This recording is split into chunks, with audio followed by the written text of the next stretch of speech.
Trying to get everything organized as I'm trying to basically broadcast on TikTok as well as on YouTube today. Trying to do two things at once and kind of cut back on the work.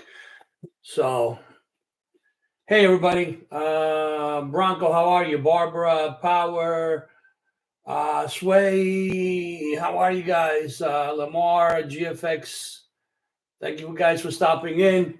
So today's topic that I want to touch on is basically I just got my results from my CT scan for my third 3-month CT scan. Hey everybody, Michelle, GS, Sweetness, how's everybody? Asnar, how's everybody? So I just literally got my results for my CT scan that I had 2 days ago as part of my post-cancer cancer-free evaluation that happened back in March. March was my last operation, and short time after that, I was diagnosed as being cancer-free. So part of the routine is you have to get every month a CT scan to make sure that you're okay, right?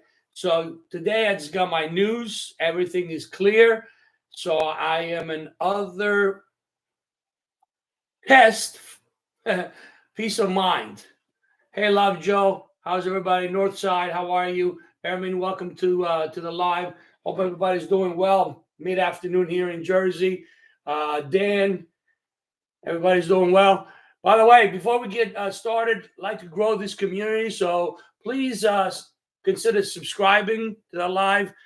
Subscribing, sharing, liking it helps bring the community up, right? So anyway, my title today is Life After Cancer, the fight that you never knew. Okay, simple. Most of us think that you've gone through the struggles, and you fight, and you're done, right? Life after cancer is supposed to feel like it's freedom. If you have gone through the battle like myself, I was diagnosed with penile cancer, August of 2023. I went through my diagnosis. I went through my first tumor removal mid-September of 23.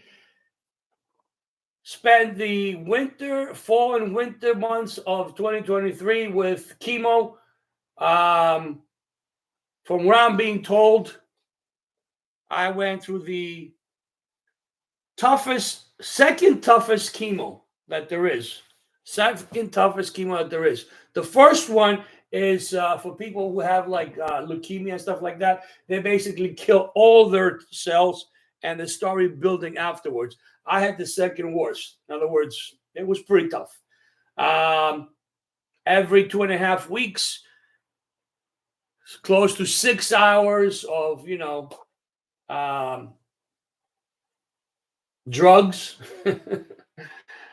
Not easy. Everybody knows the side effects of chemo. Lost my hair, the metal, the emotional, the fatigue, everything. So went through that, and then once I went through all my treatments, I basically March I was told or scheduled to have my lymph nodes removed. I had 29 lymph nodes removed. on my right side and 17 lymph nodes removed on my left side, my groin area. So if you guys are not familiar, your groin area has the most amount of blood flowing going in there through all your veins. So I do have experience in dealing with, you know, uneasy situations, to say the least. Um,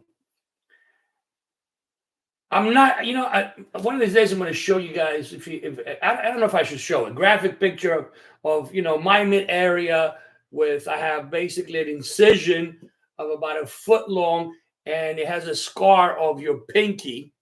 Okay, it has a scar of your pinky on from my belly button, right below my belly button to the beginning of my bikini area, about a foot long. Okay, and then I have both sides, incisions. One side is bigger than the other. As I said, the right side had 29 lymph nodes removed, and the left side had 17 lymph nodes removed. And I was told, I was given the option to have 3 individual surgeries, but I chose to do it all at once. I chose to have it done all at once, knock it out of the way, and be done with it. I didn't want to go back and forth. I said, if I got to go through the recovery period, I rather go once. It might be a little more harsh, but I rather go once and then be done with it than having to, go 3 times in a row. No way. So that's what I did, and they had to put drainage drainage drains, whatever you call it, like they're like tubes, both sides of my body. And at the end, it's almost like almost like a plastic hand grenade. And hope it's not too graphic for you guys. So there's a tube on top. You squeeze it. If goes down flat, you tap it, and there's air in there, and slowly it expands, and all the liquid comes out of your body.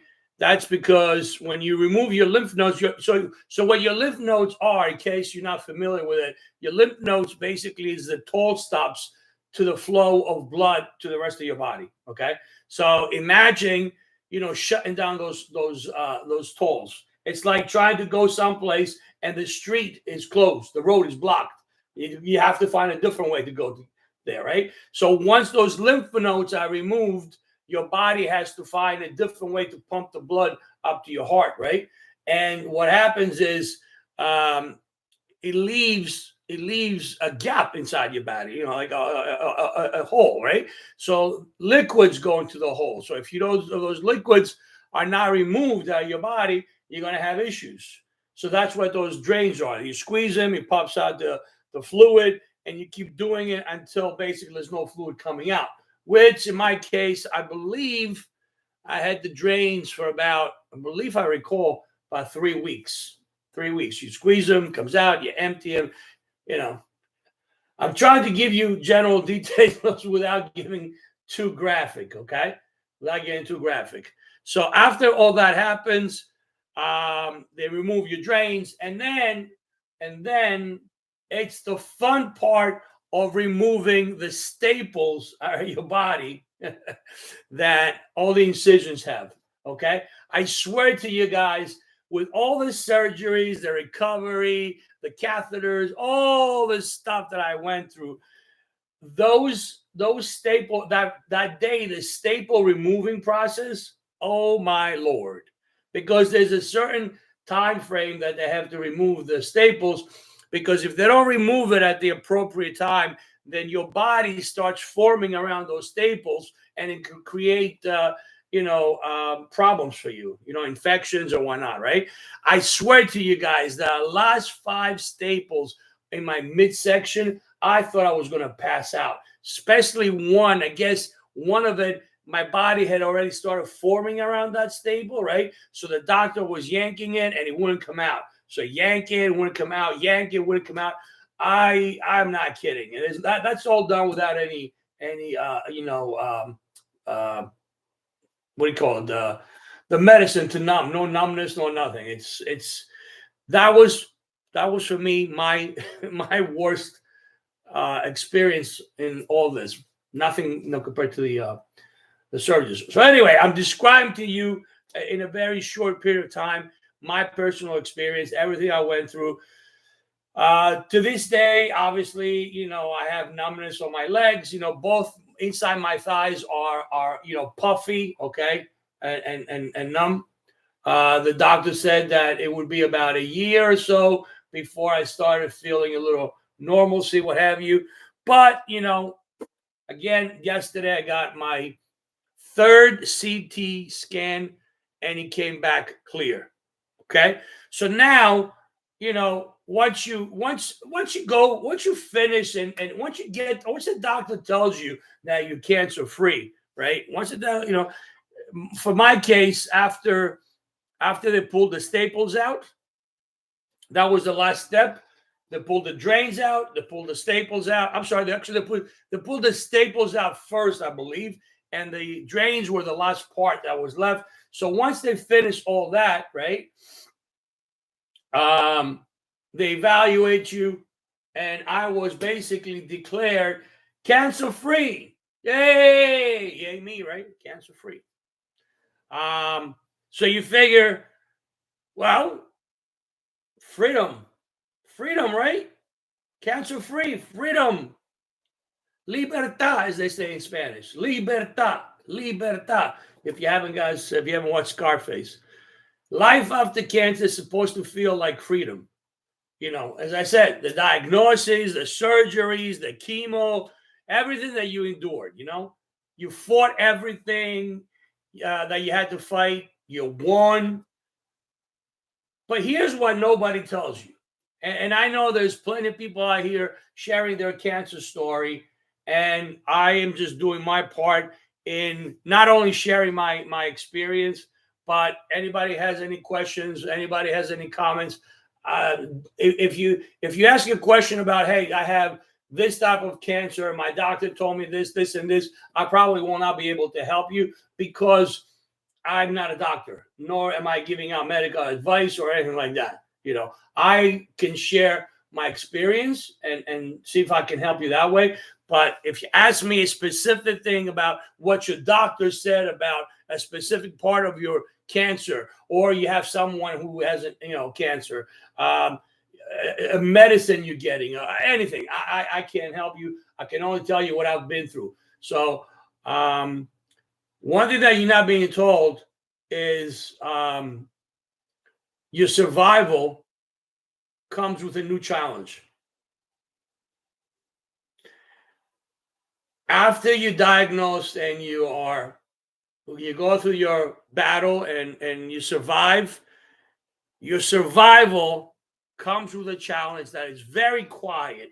It's like a lingering shadow of what if it comes back. What if it comes back? I consider myself a very strong personality. Okay. As I said, going back in what I just described, my journey, when I first heard the words, you have cancer, you have cancer.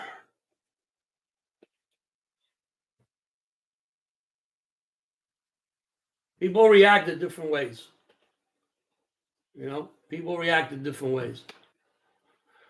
I'll be honest, my world was turned upside down. In fact, I went through 3 doctors, 3 different opinions.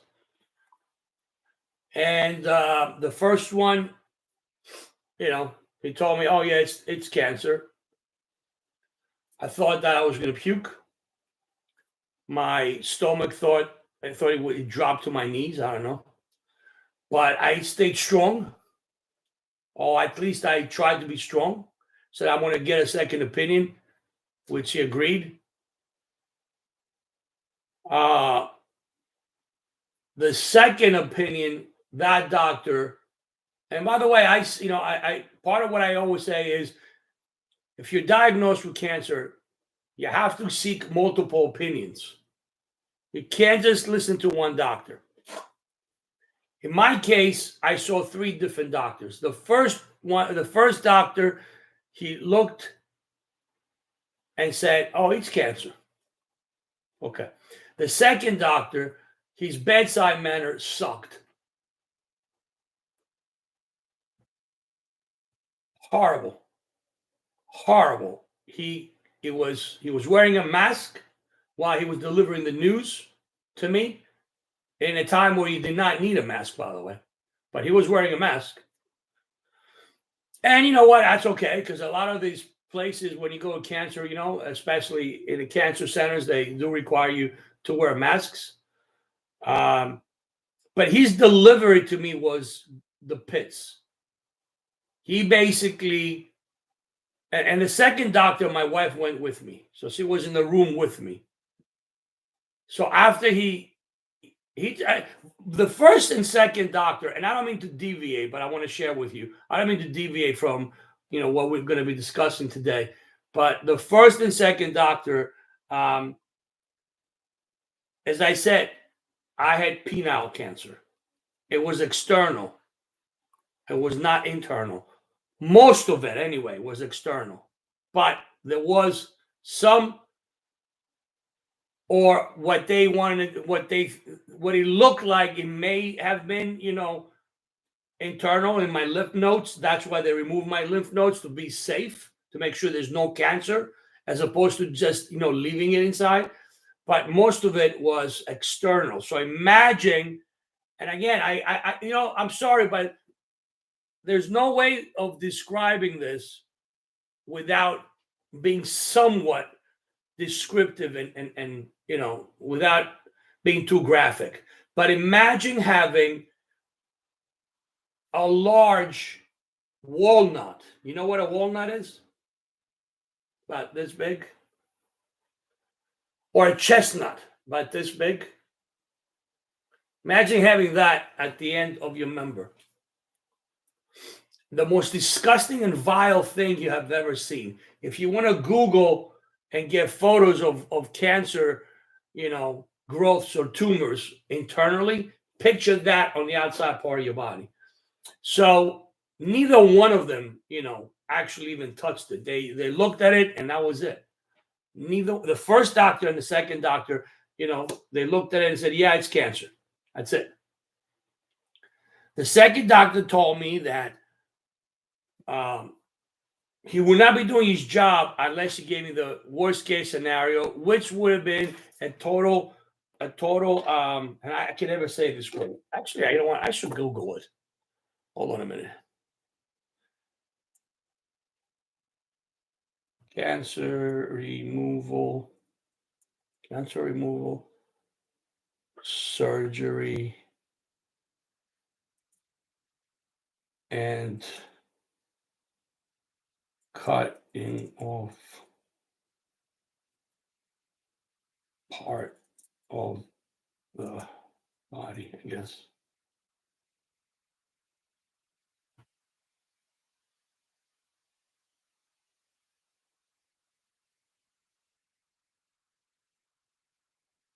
I'm trying to give you the exact name, guys. Cancer removal surgery, cutting off part of.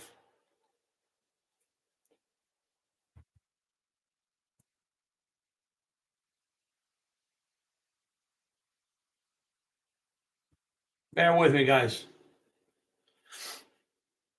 All right, here it is. It's called a penectomy. Penectomy. It is surgery to remove part or all of a member in a treatment for penile cancer. Okay, it's called a penectomy. I gotta keep remembering this. I never remember this. Okay, so he said that the worst case scenario would be that it will be a full penectomy, and then in order for you to go to the bathroom, they create a hole between your back of you and the. Again, I don't want to sound too graphic, but they make a hole someplace where it's below you.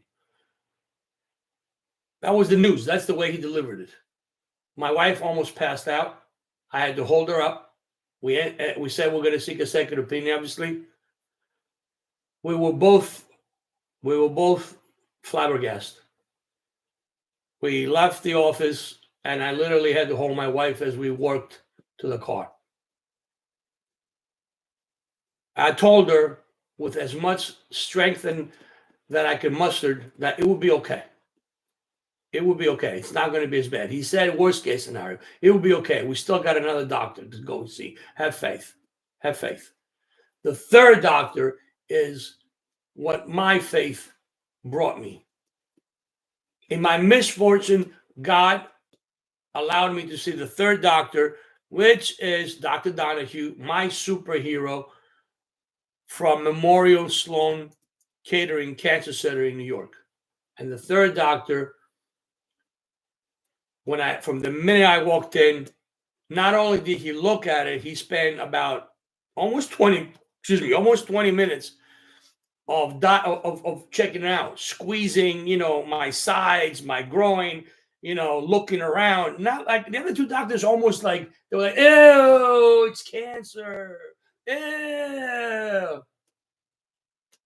That's what it felt like. Those doctors. One was a urologist. Now, Dr. Donahue he's one of the most humble people I have ever met in my life.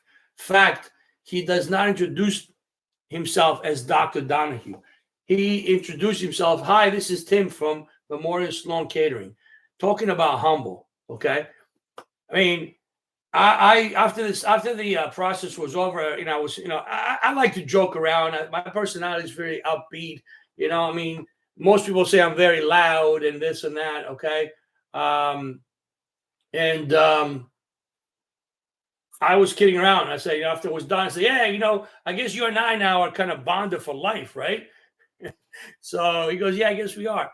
I said, let me tell you, words cannot express how thankful I am for what you've done, for me.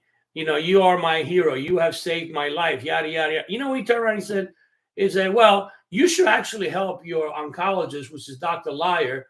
They work together. He goes, "You should thank him because of the chemo cocktail he gave you allowed us to do, what we need to do." Now, don't forget, Dr. Donahue did the first operation where he removed the tumor, and he also did the second operation, removing all the lymph nodes. He's like the head physician in my group. Yes, my oncologist works with him, but Dr. Donahue is the beginning and the end. Dr. Lyer is a piece of the puzzle, right? And don't get me wrong, Dr. Lyer is an amazing doctor as well. I am so grateful that he was able to diagnose, give me the right cocktail of chemo, and cure what it was perceived, as a 20% survival cancer, right? So, but I'm just telling you this to show you how humble this man is. Amazing, amazing. If you guys want any advice on Sloan Memorial Kettering Cancer Center in New York, ask me questions. Okay, hands down, the best institution you can ever be if you are lucky enough to be able to get in there, because they don't take new cases. You have to be diagnosed first without having done any treatment in order to be able to be admitted into into Sloan Cancer. Okay, they don't take new cases. Somebody, like, you have to be referred. So the referral came from the first doctor that I saw, and he did diagnose me that I had cancer. He referred me to Sloan Kettering. He referred me to Dr. Donahue. They did a whole evaluation before I saw the doctor on the phone. But you cannot have began any treatment someplace else. If you're diagnosed and you begin treatment with another doctor, another physician, Sloan Kettering will not take you. Okay? So don't take you, because they don't know what the other doctor has done. So I hope you guys understand what I'm trying to tell you. By the way, love to have you guys subscribe to our group here, to our channel. Share and like the live. Oh, I forgot to mention, by the way, tomorrow at 1 o'clock, I'm going to do another one, because I know we're not going to be able to finish everything I have to talk about today. So tomorrow I'm going to do another one, 1 o'clock, Friday, 1 o'clock, same time, same place, right? So anyway, Again, I want to make this very, very clear. Not only do you have to be diagnosed and referred from another doctor to Sloan Memorial Catering Cancer Center in New York, you cannot have any work done by any other doctor. You cannot have started the process with any other doctor. All right.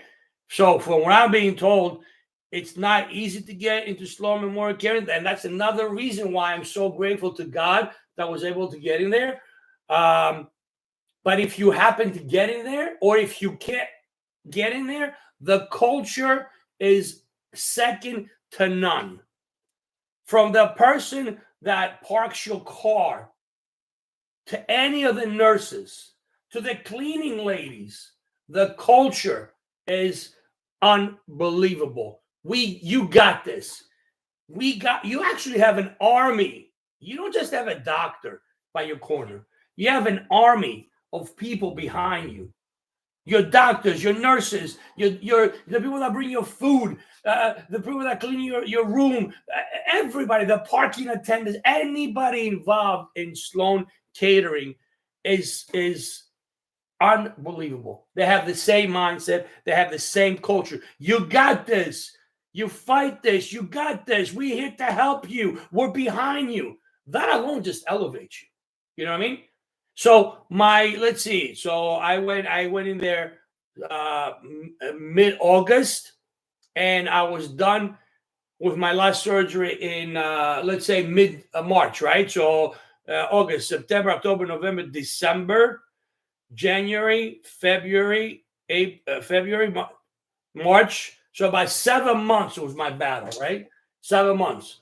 So what I'm describing to you guys is my experience and what I've been through, right?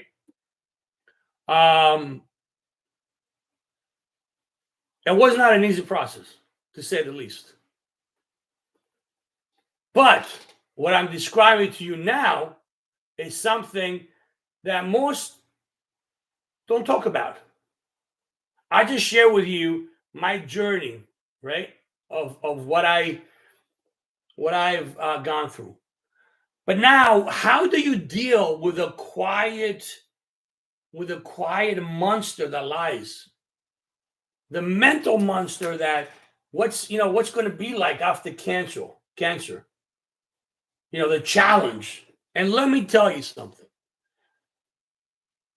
From the minute a doctor you say you're cancer free in March, I told my wife, well, hope he doesn't come back. Hope he doesn't come back. And that thought has been occupying my mind daily ever since. So we are now almost a year, 8 months. Today is January.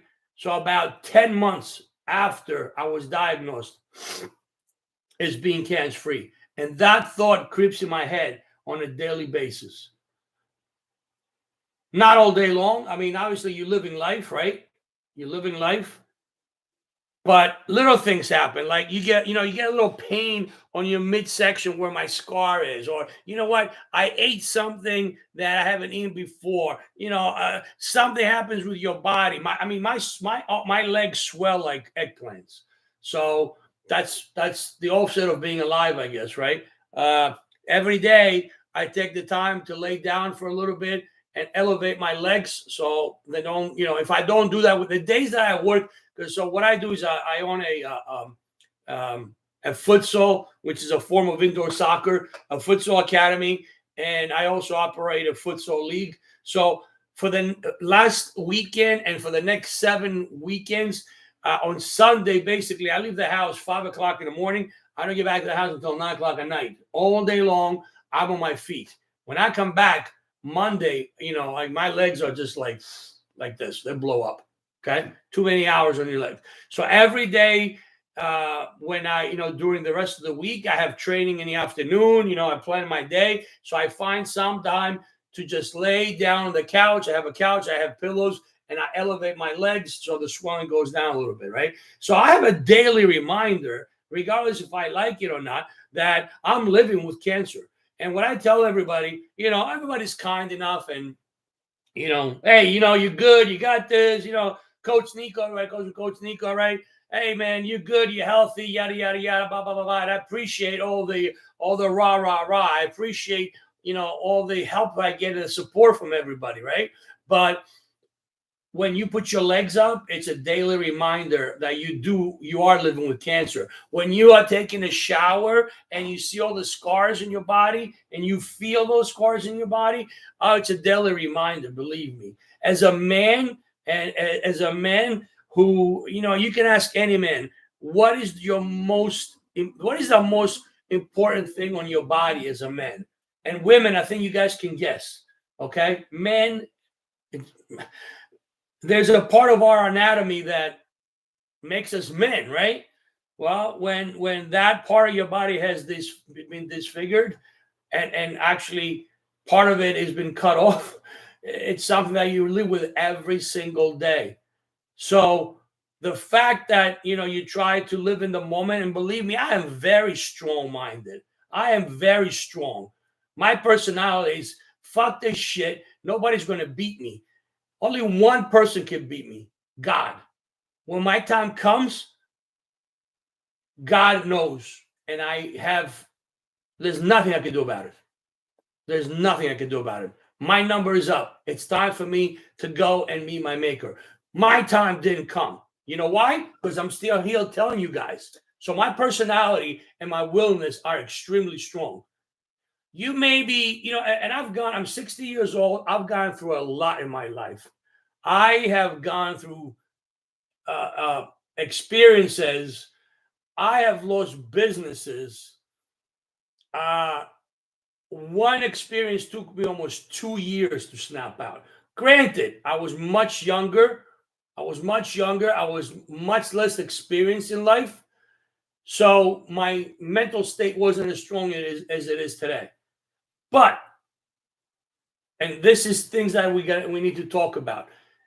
Today, I am very, very mentally strong, but still, there are moments, daily moments, that you think about these things. After all the chemotherapy, after all the sleepless nights, you take it one day at a time. Your chemo is over, your surgery is over. You declare cancer free. All this good stuff.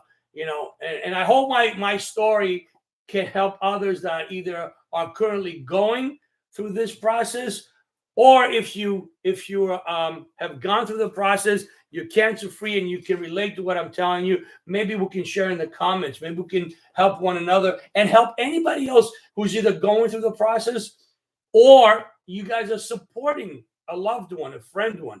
How to help them a little bit better. You know what I mean? Again, please share, like, consider subscribing, growing this channel, and talk a little bit more about cancer. If you notice in my videos, I haven't been talking about cancer lately. I've been busy building my business channel, not mentioning a lot of cancer stuff just yet. I want to take a little time and kind of reflect, but I think I need to get back, because I believe that all cancer survivors, we owe it to the cancer community to help one another, because without education, nothing happens. So let's deal with the emotional roller coaster of survival, which I just told you. You're fighting hard to beat cancer, and then you expect your life to feel lighter, right? I mean, if for those of you that are in here who have gone through cancer, and if you haven't, the day that you're told you're cancer free, a big weight lifts up. A big weight just lifts up off your body, like, oh my God. Take a deep breath, exhale. It's the greatest feeling in the world. You imagine relief, you imagine joy, you imagine, all the gratitude that's washing over you. But what you don't expect are the waves of the waves of fear, the anxiety you get before each scan. Oh, believe me. So today, as I told you, I read my my report on my portal, and it said I am cancer free, you know. But instantly the anxiety comes up. What about the next test? What if it comes back? What if it comes back?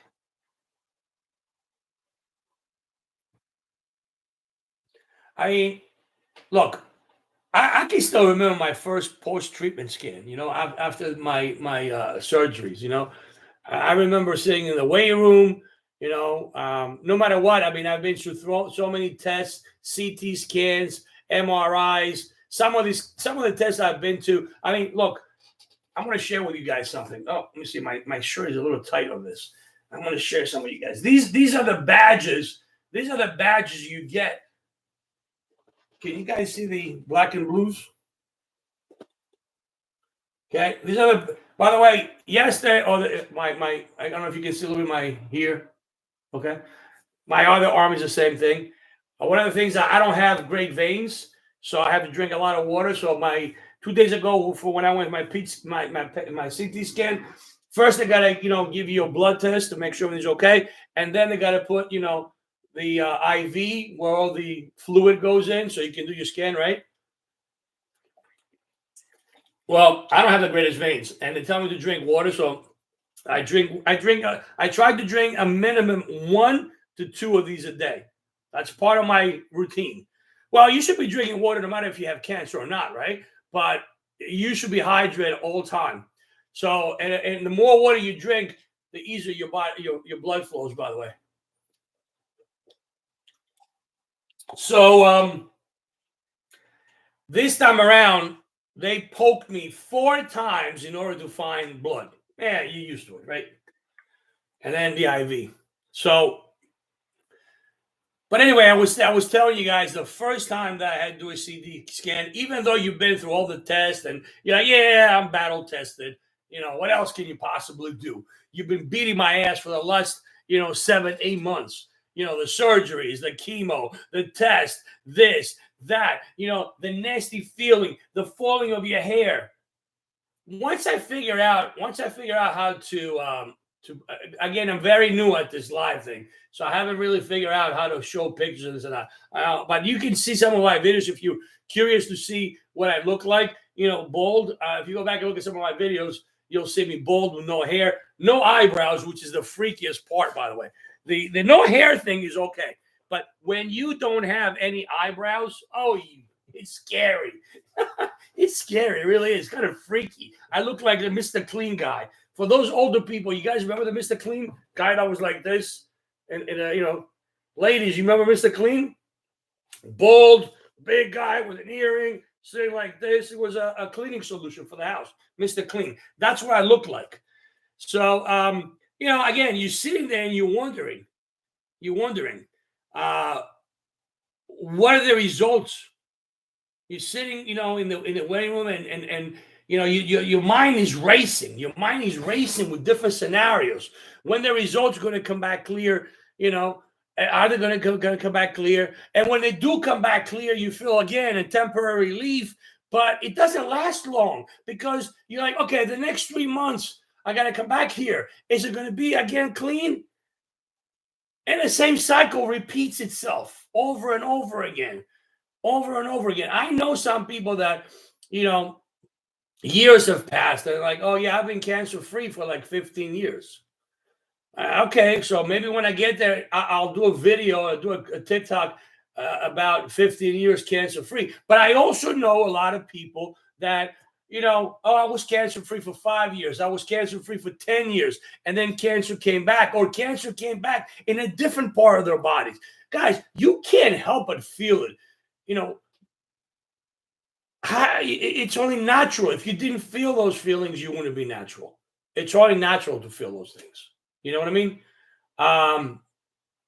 My opinion is we have to try to normalize, these feelings. It's very, very important to know. It's very important to understand that these emotions are normal. Me, you guys, whoever in here, if you've been through that experience, It's a life altering experience for sure, to say the least. My life has been altered as a man. My life has been altered because of the kind of cancer I have. I have to be cancer free for 2 years in order for me to see a plastic surgeon if I want to have a reconstructive surgery to take care of the part of my body that has been altered, to take care of my body and try to restore the part of my body that was partially not only disfigured, but through the process of the penectomy process. Well, I said it right this time. For the penectomy process, part of my body was cut off. Yep. So all that stuff, we have to try to make it normal. I fight every day to live in the moment, to not think about it. And, I guess I've gotten better. And I repeat myself. If you don't hear in my voice, I am very confident. I'm a confident person. I don't take bullshit from nobody. I don't take shit from nobody. I don't care if you are the local guy pumping gas in my car to somebody that I met overseas who's worth millions of dollars. And believe me, I was a mortgage banker for a lot of years, and I rubbed elbows with a lot of rich, filthy rich people, developers, and all kinds of stuff. My company did mortgages for, very, very, very affluent developing companies. And I had to go to all these meetings. So in my previous life, like I said, I have rubbed elbows with a lot of rich people, but I don't take no shit from nobody. I don't let anybody mistreat me. And I like to believe that I don't treat others the way I don't want to be treated. Unfortunately, people confuse my honesty. They don't believe me when I'm honest. They just don't believe what I have to tell them. And I tell them straight to their faces. I am very, very strong minded. I appreciate loyalty. I am loyalty to a fault. And I do not like unloyal people. I do not like, two-faced people. So I don't care what your opinion of me it is. I really don't care.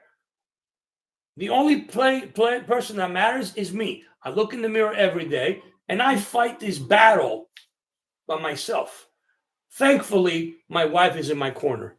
Thankfully, my family, my friends, some of my social media friends are by my side, always wishing me the best. And I believe again, and I don't mean to ask you guys to subscribe because I need subscribers. I really don't give a rat's ass how many subscribers I have. I don't care. Okay. I'm asking for you guys to subscribe. Hopefully, we'll grow this community. And furthermore, share this because in 2025, I decided, I'm 60 years old. I have a business that I run, right? I want to start paying back God's kindness to me.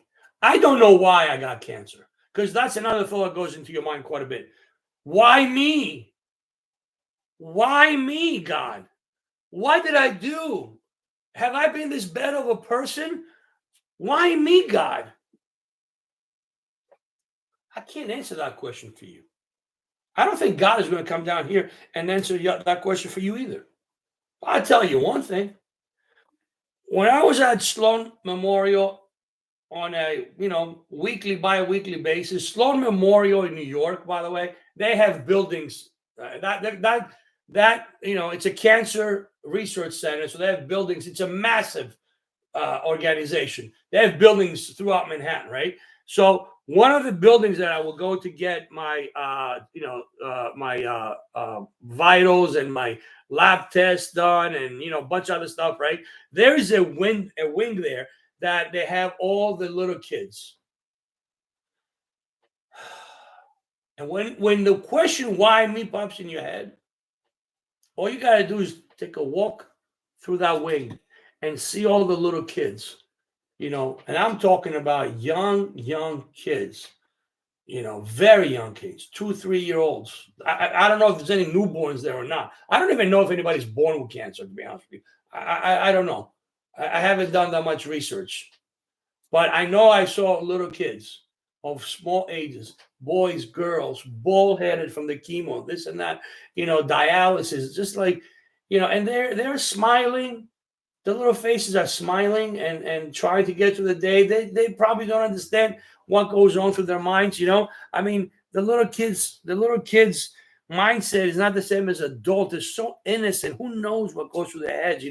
And they're playing, and their moms and their dads and all the people, all the staff in the hospital trying to make them feel, better, and trying to, make them forget all this horrible disease that they have.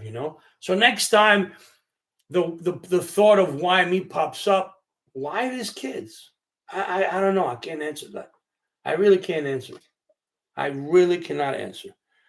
But I know that in my misfortune, God was good to me. And if you're not a religious person, you will not understand that, and that's okay. And you'll say, well, your God gave you this. I don't know if God gave me cancer or not. I don't know that. I don't know why God allows all these diseases to happen. I don't know why God allows, all this destruction around the world to happen. I don't know why God has all these globalist, politician, elite people who they think they're so superior than we are. And I don't want to get into politics, but you know what I'm saying. I don't know why those things happen, but I do know that in my misfortune, he was there for me.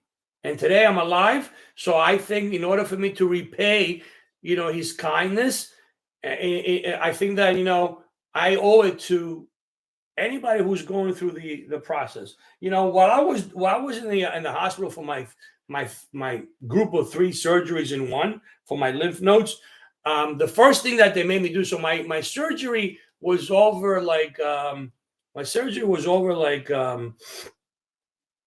I don't know, 11 o'clock at night, 10, 11 o'clock at night.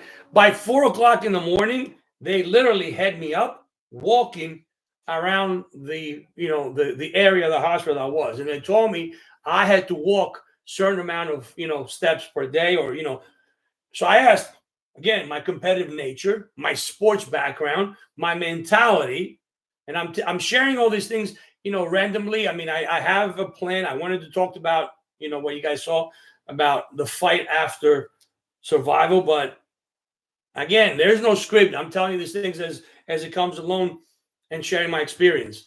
My sports background and my sports mentality have helped me all my life. So I said to the nurse, how many of these laps? It's like basically picture this. I want to take a picture. Picture this area where in the middle, right, you have offices and all these things going on, and all around are the rooms for all the cancer patients. And then there's you're basically walking around in a huge square, right? So I told the nurse, how many of these laps make a mile? She goes, what? I said, how many of these laps make a mile? She goes, well, you don't have to do that much. I forget what she told me, how many I had to do. I think I had to do like 5 of those a day. I said, how many? She goes, 14. I said, watch. The first day I did 12. The second day I did 14. And then the other 3 days I was doing 24, almost 2 miles. And I had the whole staff cheer on me. Everybody knew Nico, and here comes Nico with his, gown and all this stuff that they have, the IVs and this and that. And here I'm walking. And you know what? My wife was next to me all the time. She goes to me now that I'm better. She goes, I couldn't wait till it was over because I was so tired. You would just, don't forget, I had so many steroids in me and everything. Man, I was like, there was no tomorrow. I'm like, I'm doing this. That's the mentality, right? So doing these lives and sharing my experience, I hope you guys can appreciate it. I hope you guys like it. If you do like it, again, please share the video, like it, and invite others to come in and consider subscribing so we can grow this. And let's start doing this in 2025 more regularly. If you have an experience that you want to share, love to hear your comments. Post your comments on here, right? Or send me a side note if you don't want to post it in here. Maybe some of you guys can appreciate and share, or can relate to what I've been through. Maybe we can get on here together. Maybe we can look. One of the most important ingredients when you go through cancer is your support system. And there's a lot of people that had very, very little support system. There's a lot of people going through this hard disease by themselves with very, very limited support system. Look, as I said, I come from a sports background, okay? So you have, when you start playing sports, you have to join a team. Which team are you going to join? Who's going to be your coach? Well, you should just say, oh, I'm just going to join this team because they're close to my house or what have you. You should actually interview that team. Do research. The team, the organization, well, that's Sloan Memorial Catering for me. The coach, okay, I went through 3 coaches, 3 interviews, right? 3 doctors. The coach is the doctor. My final doctor, Dr. Donahue, he's the one I put my trust in because after I met him, after he examined me and we talked back and forth, I said, this is the guy for me. So I made the choice for my coach, right? Then the coach and the organization, the coaching staff, the nurses, everybody, the oncologists, the radiologists, whoever is. There's so many people I don't even know their names, right? They came out with a plan. They gave me a plan. Nico, here's what we're going to do. That's another reason why I believe from the stories I hear, Sloan Catering second to none. They give you a detailed plan or what's going to happen from the first minute that they touch you till, you defeat the disease. You have a plan, right? You have a plan. They tell you what's going to happen. It's scripted. That's what coaches do. That's why there's a plan for a team, right? Once you go through this, then you have the post-season coaches. What I'm going through now, CT scans and this and that every 3 months to make sure I'm okay. So you need to have a coaching staff, you need to have a plan, and most importantly, you need to have support. My support has come through all of the people at Sloan Memorial, Sloan Memorial. I'm sorry, I always mix it up. Memorial Sloan Catering in New York, right? Have given me the biggest amount of support. Then it's my family, my friends to a certain degree, and then people on here online that wish me well all the time. On my cell phone, I just got a text from one of my coaches. Hey, Coach Nico, how did your appointment go? And I said, hey, very well. I'm still clean-free. Appreciate you. Thank you very much for asking, right? So your support system is important. But guess what? There's a lot of people that don't have this support system. There's a lot of people that are going through this battle by themselves, maybe in an empty house. Imagine the psychological games that are going through their heads. They need to find the power to go on. We need to provide the support system. Myself as a cancer survivor, anybody else that wants to join me on here, we can provide that for everybody because I have bad days. Of course, we all do, right? But more importantly, for those people that do not have a support system, I see a lot of videos and I scroll, and I'll be honest with you, this may not sound the greatest way, but I can only handle so many cancer videos at once because it's not a festive matter. It's not something that, it's entertainment. There's a lot of people going through a lot of different scenarios, and it's not festive. And by the way, that's something else that we need to appreciate and support all the staff that are in there, the nurses that deal with us, the doctors, anybody who's in the cancer, center. That's a hard disease. When you see the struggles and the bad stuff that people go through, having those people, man, it's a blessing. So big thank you to those people. Okay, big thank you to those people. I hope you guys, I know there's a lot of people in the room. I would love to see some comments, to be honest with you. I'd love to see some comments. Like I said, I'm pretty new to this. I see people joining and this and that. I don't know. Is everybody staying? I hope I'm not talking to myself. But then again, who cares? I love listening to myself. I'm only kidding. No, I'm not. In a way, I'm not. In a way, I'm not. But I need to hear those things. I need to hear those things. I told you the person that matters the most is you. You look in the mirror, that's the person that matters the most. If you don't matter first, how are you going to take care of your family? If you're not healthy, if you don't take care of yourself, how are you going to take care of your family? Yes? So if you're going through cancer, you owe it to yourself to get better. You owe it to your family to get better. They expect that from you. They rely from you. I could not even imagine what would happen to my daughter or my wife if I wasn't around because of cancer. How distraught they would be. Yeah, I know what you might say. Well, there's a grieving process, and everybody gets all, they cry and they grieve, and sooner or later they get over it. But why should they have to go through that? I like being around. I like being around my friends, my family, my daughter, my wife. I like being around. Why do I let cancer beat me? By the way, all this what I'm discussing, it's called redefining mental toughness. Does that make sense? The way I express myself, the way I talk to myself about this, it's not an act. That's the way I am. I practice this unconsciously with passion every single day of my life. When I coach, I tell all the kids, don't be intimidated by Coach Nico's loud personality. But that's the way I am. I have so much passion. I have so much passion. I love and I'm passionate about futsal. Regardless, people, telling me, oh, it's this, it's that, regardless of people backstabbing and doing all kinds of stuff, I don't care. I love futsal. I have such a passion for futsal. I have a passion for business. I'm so passionate about business. I'm so passionate about life. And I'm definitely passionate about doing this with you guys. I hope it shows. I really do. But redefining your mental toughness is very important. We think of mental toughness, and we picture someone unbreakable. Someone that's unaffected by fear, someone who's not really realistic, and like a superhero. Really, mental toughness is not just somebody who's like a superhero. Mental toughness is resilience. You don't have to be this loud personality. You don't have to be, like someone on, some of you may look at me and listen to what I'm saying and say, oh, this guy's a joke, click and move away. And that's okay.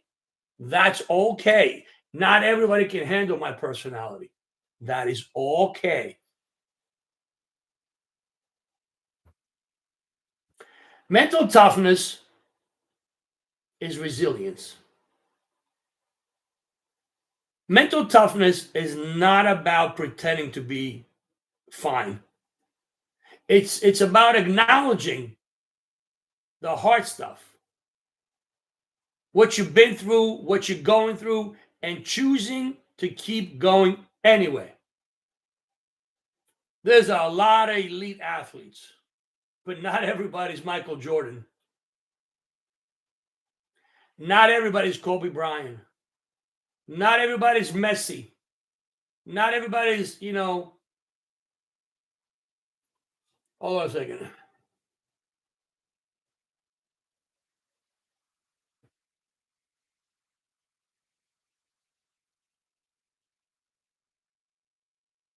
Huh. I don't know why. I just asked me to drag a puzzle. Like I said, I'm pretty new to lives. I don't know why. In any event, not everybody's those guys. Part of what makes those guys phenomenal, part of what makes those guys special is their mental toughness. It's mental toughness, it's about adaptivity. It's being able to adapt. It's being able to learn how to live with uncertainty and still finding joy in your life.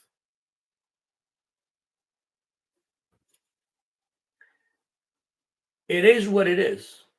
Not everybody is born that way. Not everybody can do it, but we can try to teach everybody.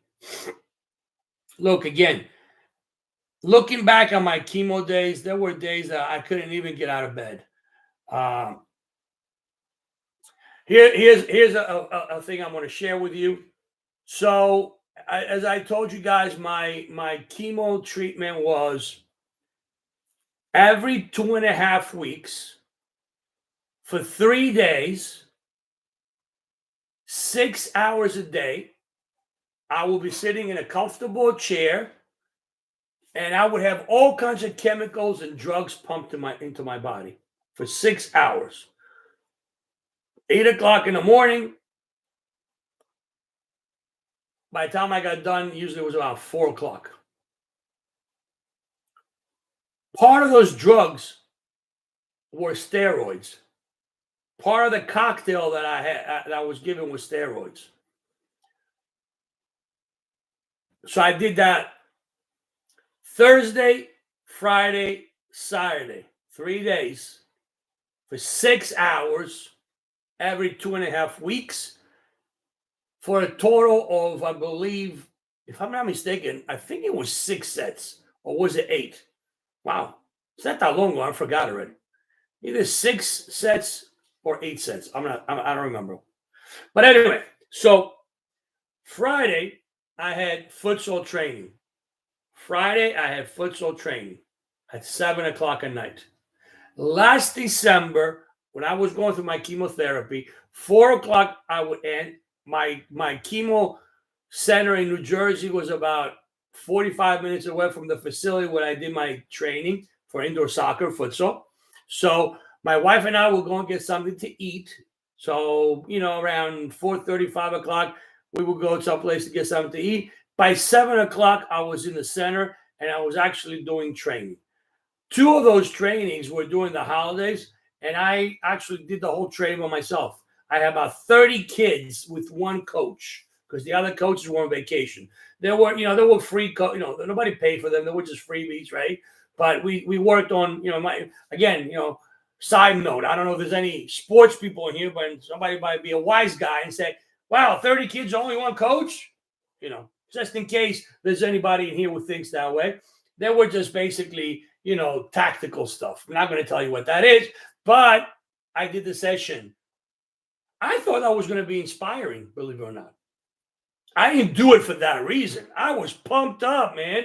I had steroids in my body, and I was certainly not going to let chemo deter my schedule.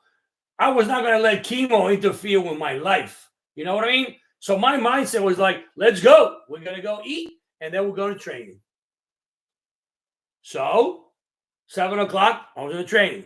Well, believe it or not, there was one parent that complained there were too many kids on the court and only one coach. Although the session was free, although nobody asked them to come.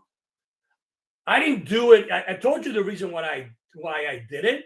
I thought that might be motivational, but there was still somebody who saw a negative in it. That's his problem, not mine. People who see negatives in you, well, that's their problems, not yours. It doesn't affect your life. If you don't like what I'm saying, if you don't agree with what I'm saying, if you think that this life is bullshit, that's your problem, not mine. I want to say what's on my mind.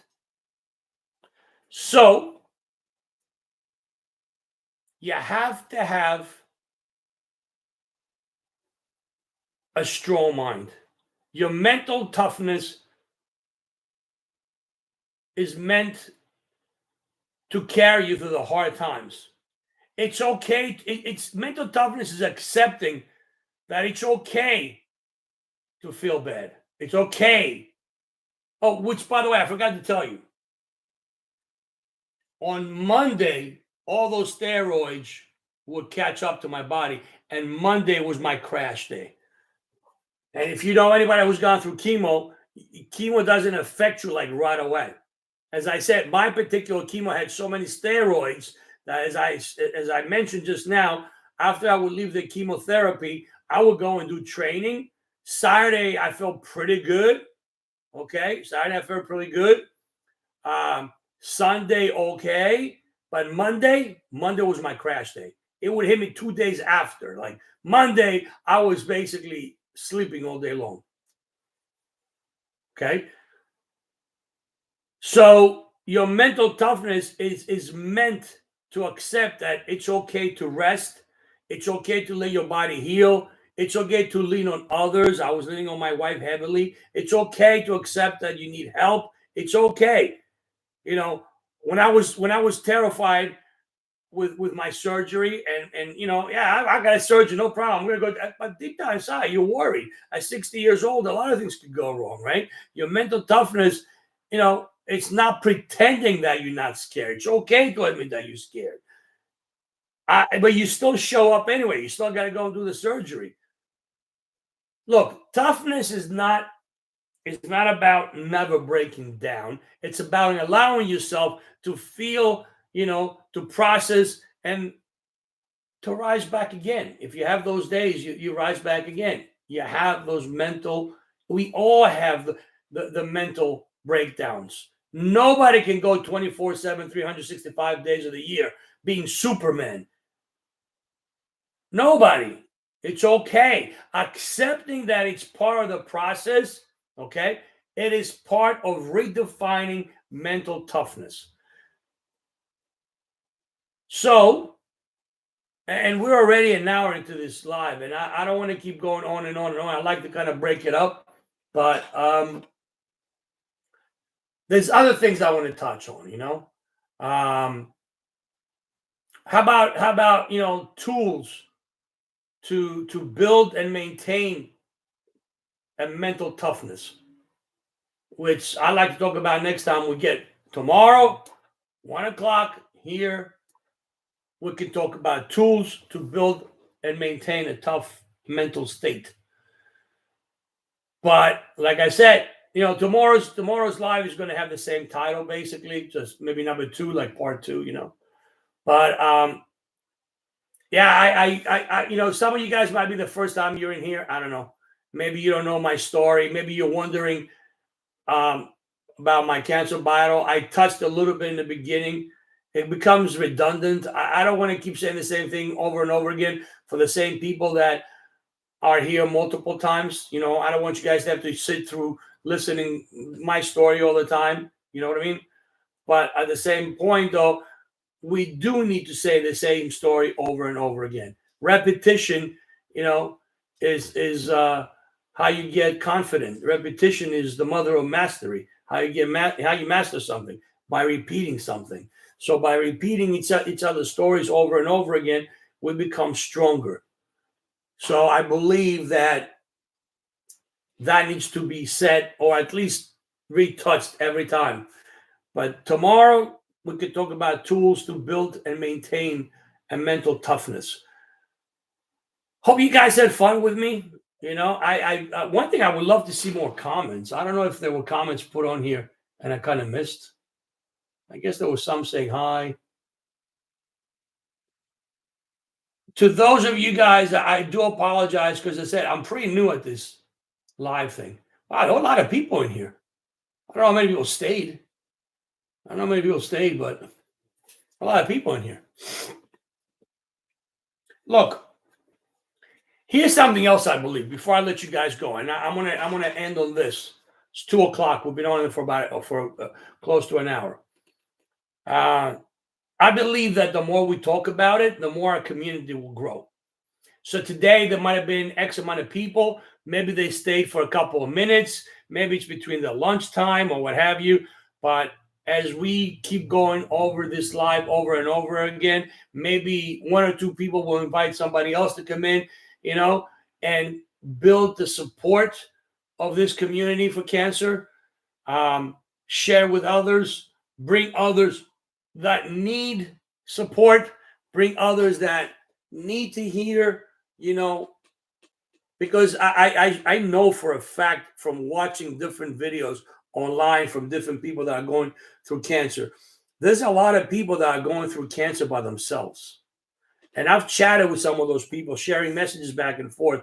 And I know for a fact that not everybody's as blessed as I am, having my Sloan Memorial Sloan Catering Cancer Center behind me, all the people in there, having my family behind me, having my friends, my offline friends, as well as my online friends.